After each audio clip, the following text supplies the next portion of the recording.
سیدنا سلمان فارسی سب کہہ دو رضی اللہ تعالیٰ عنہ۔ آئیے ان کا ایمان افروز واقعہ سناتا ہوں۔ حدیث مبارکہ میں ان کا تذکرہ موجود ہے۔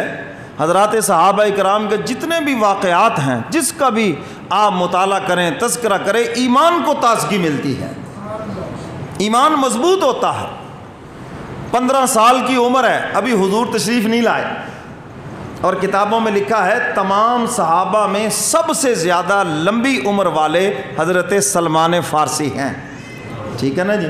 بعض کتابوں میں لکھا ہے 250 سال ان کی عمر تھی، بعضوں میں 200 سال لکھی ہے، بعضوں میں 170 سال لکھی ہے۔ چلیے ہم یہی جملہ استعمال کرتے ہیں، تمام صحابہ میں سب سے لمبی عمر والے حضرت سلمان فارسی رضی اللہ تعالیٰ عنہ، فارس کے رہنے والے ہیں۔ 15 سال کی عمر، میں نے آج جب ان بچوں کو دیکھا نا تو مجھے سلمان فارسی کا بچپن یاد آ گیا۔ میں نے کہا یہ کیسے پیارے ہیں، دیکھو رات کے اس حصے میں اللہ کی محبت حاصل کرنے کے لیے اتنی دور سے آئے ہیں۔ حضرت سلمان فارسی 15 سال کی عمر کے ہیں، عیسائی مذہب پر ہیں، راہب سے کتاب پڑھ رہے ہیں، اس میں حضور کے اوصاف پڑھے، حضور کی شان پڑھی تو حضور کے دیوانے ہو گئے۔ یہ ہے، اس انداز سے حضور کی شان بیان کریں کہ سننے والا حضور کا غلام بن جائے، حضور کا دیوانہ بن جائے، پھر تو مزہ آ جائے نا۔ حضرت سلمان فارسی 15 سال کی عمر میں حضور کے اوصاف پڑھتے ہیں، دل میں حضور کی محبت بیٹھ گئی، اور اتنی محبت بیٹھ گئی ایک طرف ہو کر رونے لگے اور اللہ سے دعا کرنے لگے، مولا جو تیرا محبوب آنے والا ہے، جو اس کی میں نے شان پڑھی ہے کتاب کے اندر، مولا مجھے اس وقت تک موت نہ دینا جب تک میں تیرے محبوب کا دیدار نہ کر لوں۔ قبول ہو گئی دعا۔ اب مال و دولت جمع کرنا شروع کر دیا۔ راہب سے پوچھتے ہیں کس علاقے میں آئیں گے؟ انہوں نے کہا ہماری کتابوں میں لکھا ہے جہاں وہ ہجرت کر کے جائیں گے وہ نخلستان، کھجوروں کے باغات ہوں گے، وہاں پر عرب کے اندر آئیں گے۔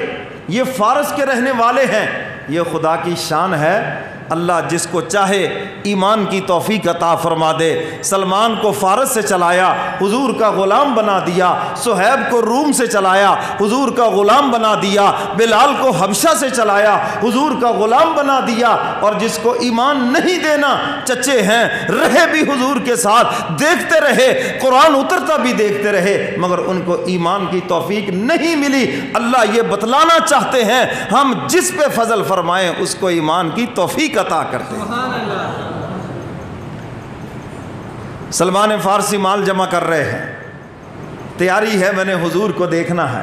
ابھی حضور کی ولادت نہیں ہوئی، یہ بھی حضور کے معجزے میں شامل ہے، کہہ دو سبحان اللہ۔ حضور کی ولادت نہیں ہوئی اور حضور کی تلاش میں، حضور کے انتظار میں مال جمع کیا۔ ایک قافلہ مکہ مکرمہ جا رہا ہے، یہ اس قافلے کے ساتھ ہو گئے، مجھے ساتھ لے چلو، اس دھرتی پہ لے چلو، عرب کی سرزمین پہ لے چلو جہاں پہ آخر الزماں پیغمبر نے آنا ہے۔ یہ میرے پاس پیسے ہیں، مال و دولت میں نے جمع کیا ہے، بے شک یہ سارا مال و دولت لے لو، مجھے وہاں پہنچا دو۔ چھوٹی عمر ہے ابھی۔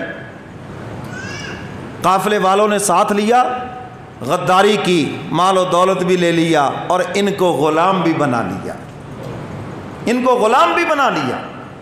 اور پھر اللہ اکبر بیچ دیا، اور خدا کی شان کے بکتے بکاتے پتہ نہیں کتنے لوگوں کے غلام رہے، بکتے بکاتے مدینہ منورہ میں پہنچ گئے۔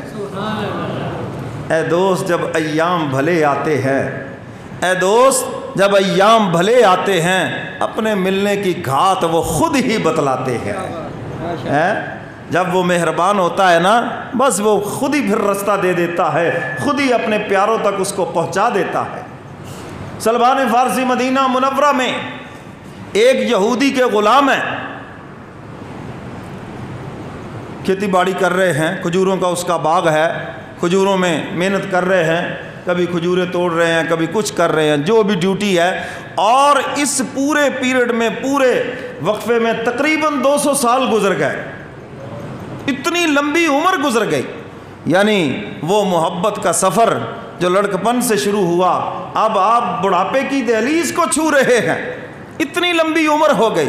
حضور کی محبت میں وہی حضور کے اوصاف، حضور کی شان جو کتاب کے اندر پڑی تو وہی دماغ کے اندر گھوم رہی ہے، کبھی زبان سے کہتے ہیں، اور 3 نشانیاں وہاں سے حضور کی یاد کر رکھی ہیں کہ وہ جو آخر الزمان پیغمبر ہوگا 3 نشانیاں ہیں۔ پہلی نشانی یہ ہے کہ وہ صدقہ قبول نہیں کرتے۔ حضور کی پہلی نشانی جو پہلی کتابوں کے اندر بھی کیا؟ صدقہ قبول نہیں کرتے۔ اصلی سید ہوتا بھی وہ ہے جو صدقہ قبول نہ کرے، اور جو سب کچھ رگڑ جائے وہ سید نہیں، سیڑ ہے، سیڑ ہے، سب رگڑ جائے گا وہ سیڑ ہے۔ یہ ڈکی بچی دیکھے چور سید تے شاہ لولاک دے وارث او ہور سید، سمجھ گئے؟ یہ کتے لڑانے والے اور جناب یہ بٹیرے لڑانے والے یہ سید تھوڑی ہے۔ جو حضور کے غلام ہیں، جو حضور کے خاندان سے تعلق رکھتے ہیں، وہ تو 5 وقت کے نمازی ہوں گے، وہ تو حضور کے غلام ہوں گے، اور ان کے چہروں سے بھی حضور کی غلامی نظر آئے گی، اور ان کے کردار سے بھی حضور کی غلامی نظر آئے گی۔ وہ ہیں حضور کے خاندان سے۔ اور جو وہ کتے لڑائے ہیں جی، شرابیں پئیں اور جناب جوا کھلوائیں لوگوں کو بیٹھ کر، ان کا حضور سے کیا تعلق ہے؟ ہاں، ان کا ابو جہل سے تعلق ہو سکتا ہے ہیں جی۔ تو میرے محترم سامعین، سیدنا سلمان فارسی رضی اللہ تعالیٰ عنہ 200 سال گزر گئے حضور کے انتظار میں۔ حضور علیہ الصلاۃ والسلام کی ولادت باسعادت ہوئی مکہ مکرمہ میں، انہیں کوئی خبر نہیں۔ حضور علیہ الصلاۃ والسلام نے 13 سال مکے کی زندگی میں بڑی تکلیف میں گزارے، 40 سال پہلے، اور اس کے بعد اعلان نبوت فرمایا، 40 سال گزارے، پھر اعلان نبوت فرمایا، پھر 13 سال بڑی تکلیف میں گزارے، کچھ پتہ نہیں ہے، کیونکہ اس وقت مواصلات کا یہ نظام نہیں، اس وقت ایسی خبروں کا یہ نظام نہیں، پتہ ہی نہیں۔ حضور علیہ الصلاۃ والسلام مکہ مکرمہ سے ہجرت کر کے مدینہ تشریف لے آئے۔ حضرت سلمان فارسی فرماتے ہیں، میں نے 3 نشانیاں جو حضور کی پڑھ رکھی ہیں کہ آپ علیہ الصلاۃ والسلام صدقہ قبول نہیں کرتے، اس لیے تو حضور نے فرمایا جو ہمارے غلام ہیں وہ بھی صدقہ قبول نہیں کریں گے۔ ابو رافع فرمایا کہ ان کو بھی صدقہ نہیں لگے گا، کیونکہ جو غلام ہوتا ہے اس کا شمار بھی اسی قوم میں ہوتا ہے۔ حضور کی دوسری نشانی کہ آپ ہدیہ قبول کرتے ہیں۔ کیا قبول کرتے ہیں؟ آج کی زبان میں کہتے ہیں گفٹ۔ کیا کہتے ہیں؟ دیا ہے کبھی ہے؟ کیوں بھائی وہ بولو تو صحیح، گفٹ دیا ہے کبھی؟ لین نو تو بتھیری دنیا تری پھر دی ہے، میں نے پوچھا دیا ہے کبھی؟ یہ جو شادی بیاہ کے موقع پر ہم دیتے ہیں نا، نیوندرا نیوتا، یہ تو میں کئی مرتبہ یہ عرض کر چکا ہوں، یہ دینا بھی حرام ہے، لینا بھی حرام ہے۔ کیوں؟ یہ سود ہے، یہ قرض ہے، ہیں جی، تو اس لیے یہ حرام ہے۔ گفٹ دینا بھی سنت ہے اور گفٹ لینا بھی۔ شادی بیاہ کے موقع پہ گفٹ دیا کریں، اور گفٹوں کے اندر لکھنا لکھانا نہیں ہوتا ہے جی، سمجھے نا بات؟ گفٹوں میں لکھنا لکھانا، ہاں وہاں تو نام لکھا ہے، اوپر لکھو، جعلی نوٹ بھی دے جاتے ہیں بیچ میں کام جو سارا 2 نمبر ہے، ادھر کسی نے کیا دیکھنا ہے، جعلی نوٹ بھی دے جاتے ہیں۔ تو گفٹ کے اندر کوئی لکھنا لکھانا، وہاں لڑائی ہوتی ہے۔ ایک جگہ پہ میں نکاح پڑھانے گیا تو وہ بازو پکڑ لے، انہوں نے کہا تو ٹھہرو جی ٹھہرو، آج سے 20 سال پہلے میں نے آپ کو 500 روپے دیا تھا، آج آپ 500 دے رہے، کس حساب سے سونے کا ریٹ دیکھیں اور ڈالر کا ریٹ دیکھیں؟ لڑائی پڑ گئی۔ انہوں نے کہا آج کے حساب سے تو 20,000 بنتا ہے، تو میں نے کہا اسی کو تو سود کہتے ہیں۔ اسی کو کیا کہتے ہیں؟ بولو بھائی، اسی کو کیا کہتے ہیں؟ 500 دے کر 20,000 وصول کرنا، یہی تو سود ہے، یا کچھ اور ہے تو تم مجھے بتا دو، یا پھر یہ قرض ہے، اور اللہ کے نبی نے قرض سے بھی منع کیا ہے۔ بلا وجہ کیوں قرض لیتے ہو، کیوں قرض چڑھاتے ہو؟ اور یہ انسان کی شرافت کے بھی خلاف ہے۔ بیٹے کی شادی ہے، خوشی پہ بلایا ہے اور کہا کہ روٹی کھا جاؤ اور اس کے پیسے دے جاؤ۔ کیوں جی؟ اس کا اگر کوئی اور ترجمہ ہے تو بتاؤ بھائی، مجھے پتہ ہے ناراض تو آپ ہوں گے، لیکن میں نے آپ کی پرواہ نہیں کرنی ہے۔ آپ کو یہ کب سے فکر ہوئی ہے کہ میں آپ کو خوش کرنے کے لیے یہ سفر کر رہا ہوں؟ یہ تو مولا کو خوش کرنے کے لیے ہے، سمجھ آئی نا؟ سارے بھی ناراض ہو جو کچھ نہیں ہوگا، وہ راضی ہو، بس ساری دوڑ دھوپ اور محنت مولا کو راضی کرنے کے لیے ہے۔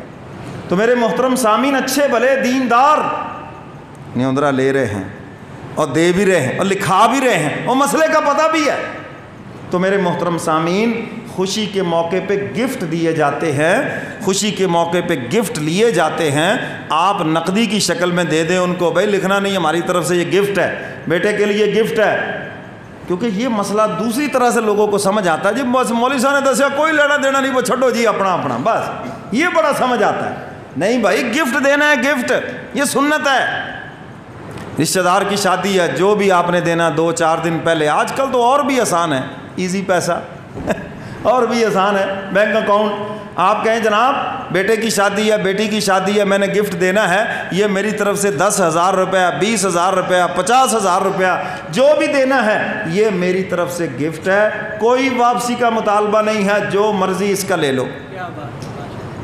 بتاؤ جی کتنا فائدہ ہے؟ سارے رشتہ دار اگر 20-20 ہزار روپے دے دیں تو میرا خیال شادی سے اچھا پھر کوئی بزنس ہی نہ رہے، لوگ پھر 4 بیاہ کران یا نہ کران؟ بولو بھائی، ہمارے یہاں کیا ہوتا ہے جی 4 مٹھائی کے ڈبے، وہ سارے گھر کو پہلے ہی شوگر ہے، وہ کیا کرے بیچارے، پھر وہ جناب اب یہ بک سکتی نہیں گئی، کیا کرے، کبھی اس مہمان کے تھیلے میں ڈالو، کبھی اس کے سر پہ احسان چڑھاؤ، کبھی اس کو دو، کبھی ادھر کبھی ادھر، ایسے کر کے وہ ڈبے پورے کیے جاتے ہیں، یہی ہوتا ہے نا۔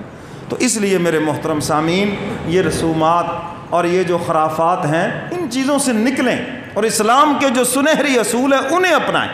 گفٹ دیا کریں اپنے رشتہ داروں کو، تحفے تحائف دیا کریں اپنے عزیز و اقارب کو، اپنے دوست و احباب کو، ان کو گفٹ